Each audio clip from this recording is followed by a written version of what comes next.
start a chain reaction. You can start a chain reaction. Let's start a chain reaction. Rachel started a chain reaction, and so can you. When I heard her story, I really felt intrigued. I knew that this was a message that would reach the hearts of kids. On April 20th, 1999, in Littleton, Colorado, 2 students walked into Columbine High School with guns and bombs and proceeded to kill 12 students and 1 teacher. Rachel was the first one to be killed in the Columbine tragedy at Columbine High School.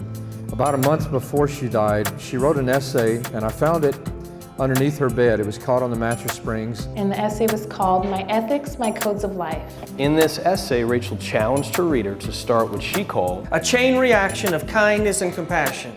This was something that was very close to the heart of Rachel Scott.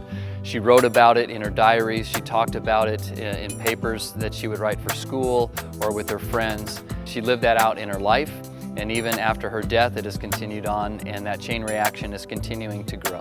When I got home from Rachel's challenge, I literally, on my wall, I wrote in bright red lipstick, make a change. It's the easiest thing in the world to be nice to someone. Just by helping someone pick up a book in the hall, the easiest things in the world can make such a big difference. Rachel wrote, I'm going to have an impact on the world. Both of these 2 young ladies put a high premium on how to treat other people. Another goal that Rachel wrote was on the back of her dresser when she was 13 years old.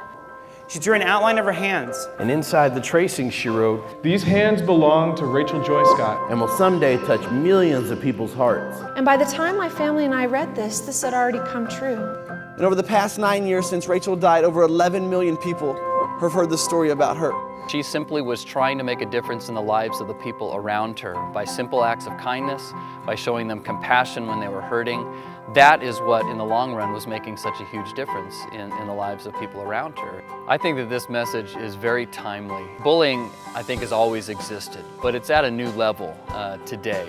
Our desire is to reach the hearts of kids. That's really the message of Rachel's challenge, is if we can reach their hearts with the message of what Rachel was doing with her life, we really believe that we can make a difference in the lives of these kids. If you don't bully someone, then they won't bully someone. It's a chain reaction.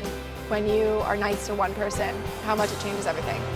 I think you all should accept Rachel's challenge because you can start a chain reaction. I accept Rachel's challenge. Start a chain reaction. I accept Rachel's challenge. Let's start a chain reaction. Our class alone had like 240 chains. Once you get one chain link, then you understand how it really feels to be helpful and you want to do it more. You can start a chain reaction. Hey, you sitting there, you can start a chain reaction. So do it.